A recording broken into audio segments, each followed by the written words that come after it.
Welcome to the Liberating River, where spiritual freedom meets soul aligned wealth. I'm your guide, Wanda F. Nesbitt. Let's break free, build boldly, and live fully together.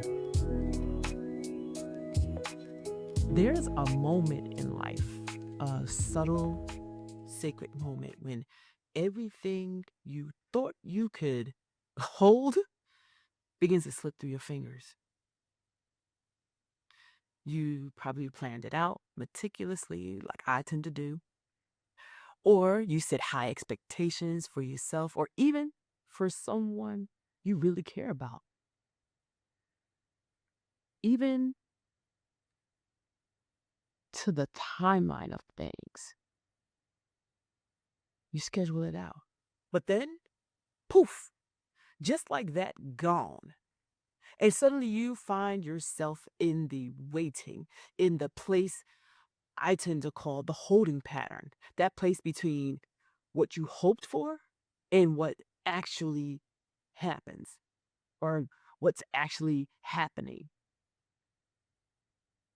But what I didn't know, I did not know until I sat with this concept. And probably what you did not know is that this is where everything happens and begins.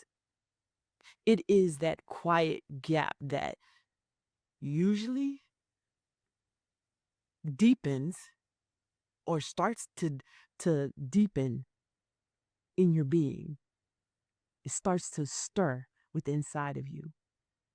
Whether it is a whisper, a nudge, a knowing,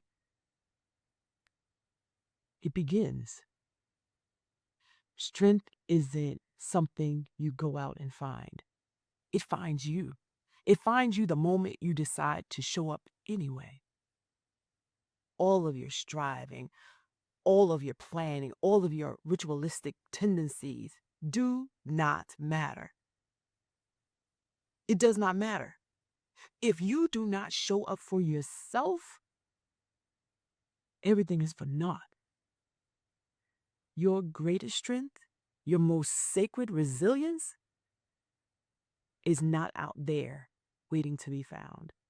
It is already in you, a wellspring of power waiting to be remembered. You know, something about this myth of going out there, it's it controls us. It causes us to hold back. That myth of finding your strength. We have been taught it. We have been taught it for so long to search for our strength. Go find your voice. Go find your power. Go find your confidence. But here is what life has revealed to me, and maybe to you too. You do not discover resilience by chasing it. You discover it when life backs you into a corner. Have you ever noticed that? Whenever you get backed into a corner, there is a strength, a power that rises within you for survival. And you rise anyway, despite of what is going on.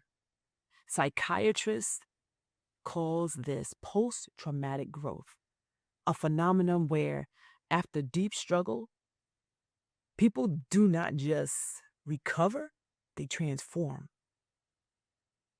Have you ever noticed a transformation in your life? I know I have.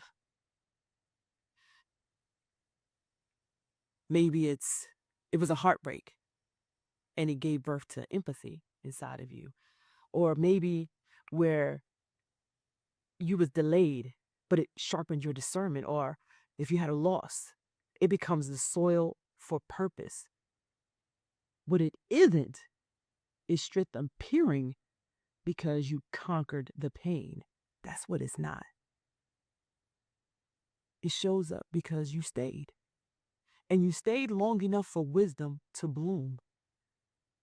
So the struggle became the soil. The pain became data, and what looked like the end, a roadblock, a dead end, it was actually the beginning in disguise. You didn't lose your power when you fell, you discovered it. You discovered it in the rise. Every single one of us carries what I call hidden wells, that quiet reserve of strength, of courage, of clarity. We all have it. And what it does is it opens up as we go and we move through life. It comes out, unfortunately.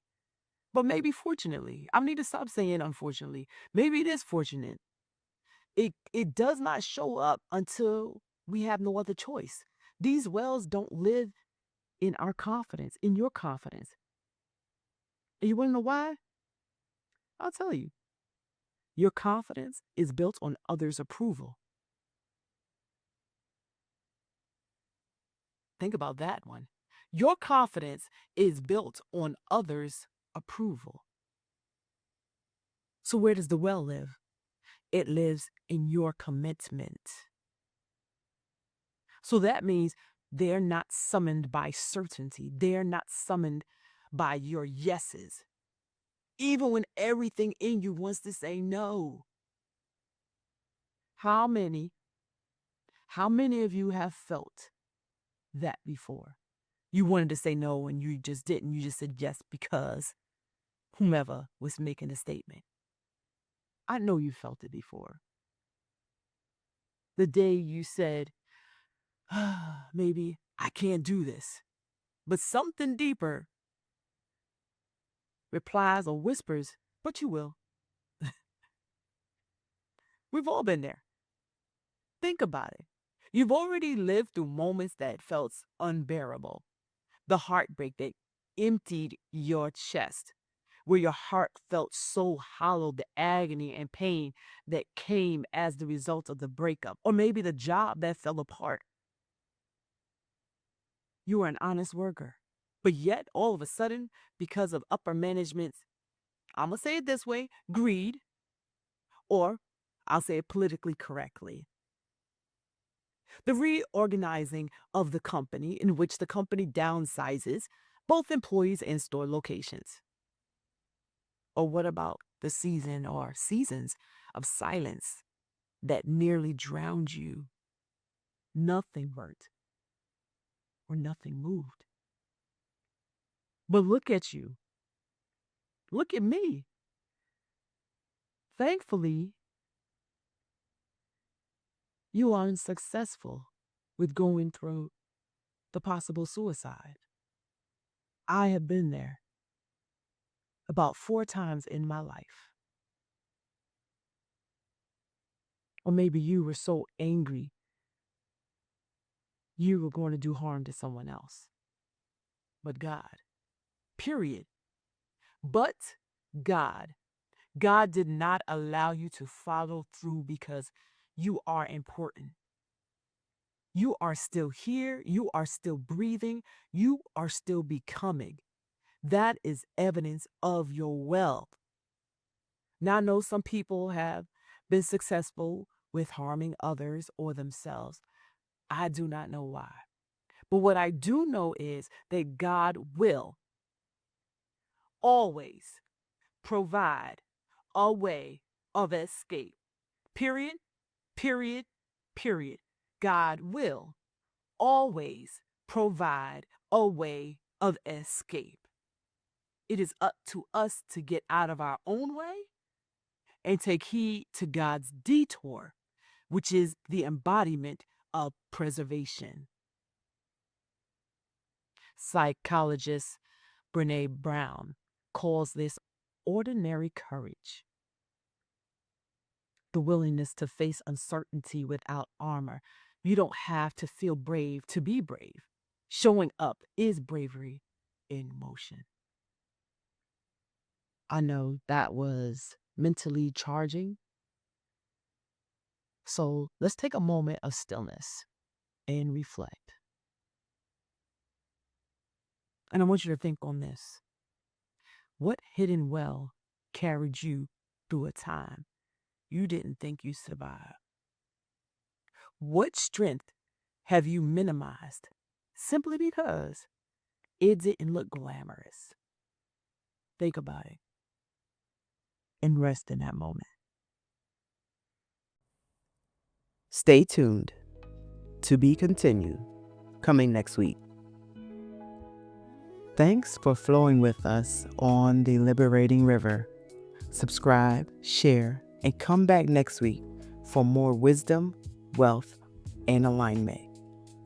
Stay free, stay grounded, stay bold.